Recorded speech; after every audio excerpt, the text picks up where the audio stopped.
সবচেয়ে সহজভাবে ডাল রান্না করার জন্য আজকের ভিডিওটি বেস্ট।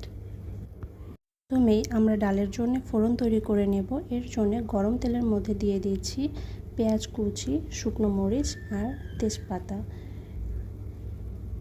পেঁয়াজটা ভাজা বেরেস্তার মতো হওয়া পর্যন্ত আমরা এখন অপেক্ষা করব।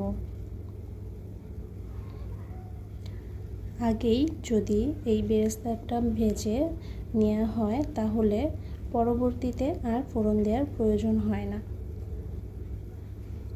এরপরে বেরেস্তাটা হয়ে যাওয়ার পরে আমরা দিয়ে দিলাম ডাল, গুঁড়ো মশলাগুলো দিয়ে দিচ্ছি হলুদ, মরিচ, জিরা গুঁড়ো এবং রসুন কোয়া দিয়ে দিয়েছি বেশ কয়েকটা, সাথে লবণ এবং পানি দিয়ে এখন ডালটি আমরা সিদ্ধতে বসিয়ে দেব।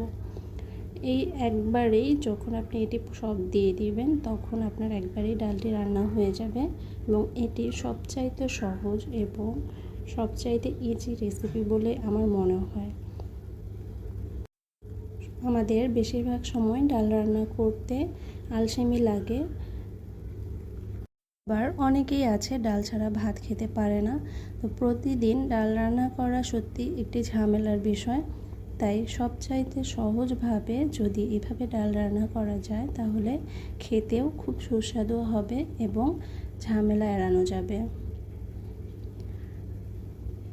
আমার চ্যানেলে আমি প্রতিদিন দেশি রান্নার আপডেট দিয়ে থাকি। আপনারা যদি দেশি রান্নার আপডেট পেতে চান তাহলে অবশ্যই আমার চ্যানেলটি সাবস্ক্রাইব করে আমার পাশে থাকবেন এবং পাশে থাকা বেল আইকনটিতে ক্লিক করে দিবেন। ধন্যবাদ আপনাদের সবাইকে।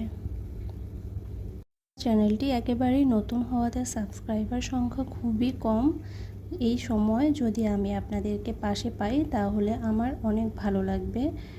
আমার পাশে থাকবেন ইনশাআল্লাহ এবং আমাকে উৎসাহিত করবেন বেশি বেশি লাইক এবং কমেন্ট করে যদি আমার থেকে আপনারা রেসিপিটি পেতে চান।